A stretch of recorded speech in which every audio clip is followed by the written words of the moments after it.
Hi friends, it's Miss Katie here, and for today's Kids Kitchen, we're not only going to be trying that pancake spaghetti that you've probably seen all over TikTok, but we're going to be putting our own spin on it by making this festive winter bird's nest breakfast complete with red velvet pancake spaghetti, cream cheese glaze, and chocolate covered strawberries. So let's get started. First, combine 2 cups of milk with 2 tablespoons of white vinegar in a large mixing bowl and set aside for 2 minutes. Meanwhile, in a smaller bowl, combine 2 1/3 cup all-purpose flour, 3 tablespoons of cocoa powder, 2 teaspoons of baking powder, and a half teaspoon each of baking soda and salt. Thoroughly whisk the dry ingredients together until well blended and set aside for later. Return to your large mixing bowl where the milk should be slightly curdled, and you can now add a half cup of granulated sugar, 2 large eggs, a 1/3 cup of melted butter, 2 teaspoons of vanilla extract, and about a half a tablespoon of red food coloring, or as much as you need to get the color you want. Now whisk the wet ingredients just enough that the eggs are beaten and the color is evenly distributed. Then you can mix in your dry ingredients and whisk until all ingredients are well combined. Ideally, your pancake batter should be slightly lumpy, but you might find you need to blend it a little smoother to get those nice long spaghetti lines, depending on the tool you use in the next step. For this part, you'll need a squeeze bottle like a recycled ketchup or dressing bottle, or a piping bag in which you can gradually funnel in your pancake batter. It may take a while for the bottle to fill up, so while you wait, you can get started on your test pancakes by greasing a griddle or pan with butter or cooking spray and setting the heat to either 350 degrees or medium-high.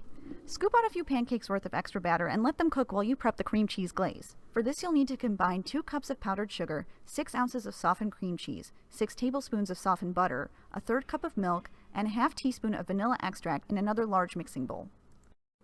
Grab your electric mixer and blend all of the ingredients until the texture of the glaze is smooth and fluffy.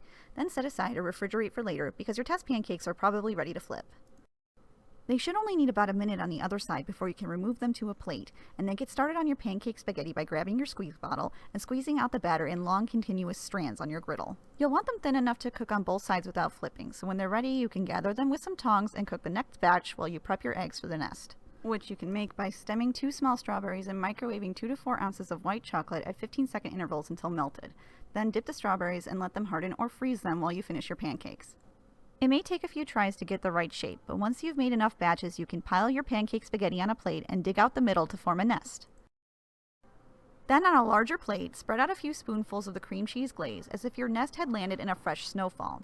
Use a spatula to gently place your nest on top.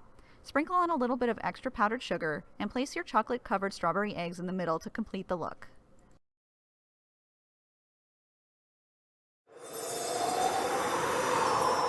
Okay, so we're all done. Now all we have to do is grab a friend to help us decide whether or not pancake spaghetti is actually better than original pancakes. This is my friend Kenna, and she was not expecting to be part of this. Okay, let's try them. Oh no, having to try pancakes? Ooh, that's like a Cinnabon. Mm-hmm. That's like eating Cinnabon pancakes. That is fluffy and delicious. Oh my gosh. Okay, do we have to move on? Yes, we gotta move on. Okay, we gotta twirl, because it's spaghetti. Mmm. Is that good? I mean, it's good. It tastes like, pretty much the same. Mm-hmm. I don't think I like I think I like the cake a little better. It definitely has a different texture. Yeah, because they don't feel like noodles. It's a little spongier. Mm-hmm. I don't know, folks. I think when it comes down to it, original pancakes are the way to go. I think, one more for science. Yeah. Okay. Yeah. All right, it's settled. Mm-hmm. All right, thank you for watching. This one's mine.